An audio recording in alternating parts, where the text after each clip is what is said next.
जमीनी विवाद आपने तमाम देखे होंगे। उत्तर प्रदेश राजस्व परिषद जमीनी विवादों का निपटारा करने के लिए हर जगह और हर जनपद में अपने राजस्व कर्मियों को तैनात किया है। वहीं बलरामपुर जनपद के ललिया थाना क्षेत्र के मंगरा कोहल गांव में एक जमीनी विवाद सामने आया और हाल ही में आपने देखा कि बलरामपुर जनपद में जमीनी विवाद को ही लेकर थाना गड़ास बुजुर्ग क्षेत्र में एक युवक ने आत्महत्या कर ली और जलकर थाने के सामने अपनी जान दे दी। हालांकि प्रशासन किस तरह से उस जमीन का निपटारा करवाया ये तो जांच का विषय है, लेकिन हम मंगरा कोहल गांव के ललिया थाना क्षेत्र के मंगरा कोहल गांव में मौजूद हैं, जहां एक जमीनी विवाद सामने आया है। आइए हमारे साथ एक वृद्ध मौजूद हैं जिसे जानेंगे पूरा मामला कि क्या है पूरा मामला। क्या नाम है आपका? दुलारे। क्या मामला है पूरा बताइए। जमीनी का क्या जमीनी का मामला पूरा बताइए। छकाए रहे हैं, सब लूट रहे हैं। कौन लूट रहा है? या खड़ा है। नहीं, नाम बताइए, नाम बताइए आप। बंगाली वो काना है उनका दुल्हनी। नहीं, जैसे मान लीजिए जमीनी विवाद है जो आपका, ये जमीनी विवाद आपने किसको बैनामा किया था? पूर्व में कब बैनामा हुआ? भुवनेश्वर को बैनामा किया था? पूर्व किया। फिर क्या हुआ? वो बेच गया हमारी जमीन। अच्छा, कौन सा जमीन बेच दिया? आपको जो जमीन बैनामा किया था वही जमीन बेचे हैं? दूसरा जमीन रोड के ऊपर जमीन हमारी बेच ली नहीं। ये आपका जमीन था? हाँ, जिसमें निर्माण कार्य चल रहा है। हाँ।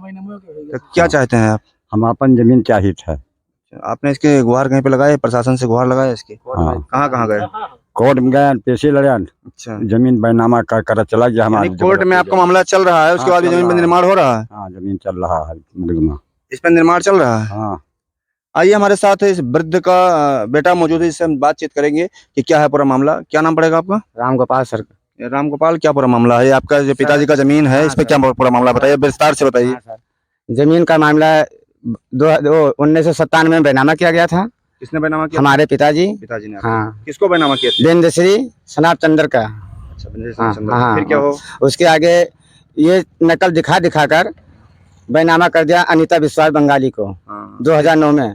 फिर 2014 में उनको सफीक को बैनामा किया। वर्तमान में जो जमीन बैनामा हुई, उलटफेर होती रही, वर्तमान में जमीन पर क्या हो रहा है, क्या मामला है पूरा?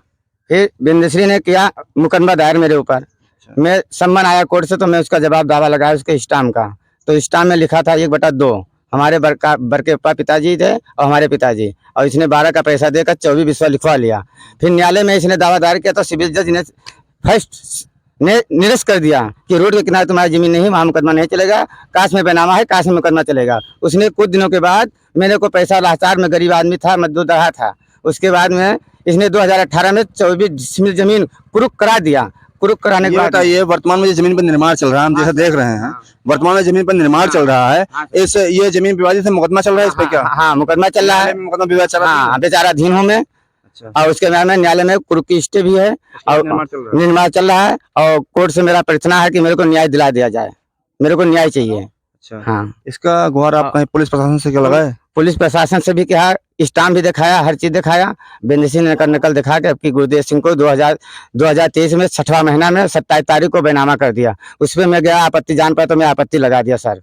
और मैं गरीब आदमी, मैं अनपढ़ गवार आदमी हूँ, मैं कुछ नहीं जानता, मेरे को न्याय चाहिए। न्याय नहीं मिलेगा तो मैं आत्महत्या कर लूंगा, जमीन करती, मेरा बाल बच्चे बर्बाद हो जाएंगे, उसका जिम्मेदार। तो आपने देखा किस तरह से जहाँ पे निर्माण चल रहा है, ये विवादित जमीन है और यहाँ पर इनका कहना है, जहाँ तक इनका कहना है, हालांकि जांच का विषय है, राजस्व विभाग जांच करे, पुलिस प्रशासन जांच करे कि क्या है मामला और किस तरह से जमीन पे निर्माण करवाया जा रहा है। हालांकि इनका जो कहना है कि ये उलटफेर लगातार 1997 से होती रही है और एक व्यक्ति ने दूसरे व्यक्ति को बेचा किया है, और इसके बाद भी किस तरह से प्रशासन इस पर निर्माण कर रहा है और किस तरह से निर्माण होने के बाद ये पीड़ित व्यक्ति इस हद तक पहुंच गया है कि ये आत्मदाह करने को तैयार है। क्या इसी तरह से बलरामपुर का प्रशासन इस तरह से निर्माण होता रहा और इसी तरह से ढिलाई बरतती जा रही तो क्या एक से एक आत्महत्याएं इसी तरह से जिले में होती रहेंगी? हालांकि यह जांच का विषय है कि राजस्व विभाग किस तरह का जांच करता है और जमीन के निर्माण को किस तरह से रुकवाता है। इंडियन 24 न्यूज के लिए दामोदर शुक्ला, बलरामपुर।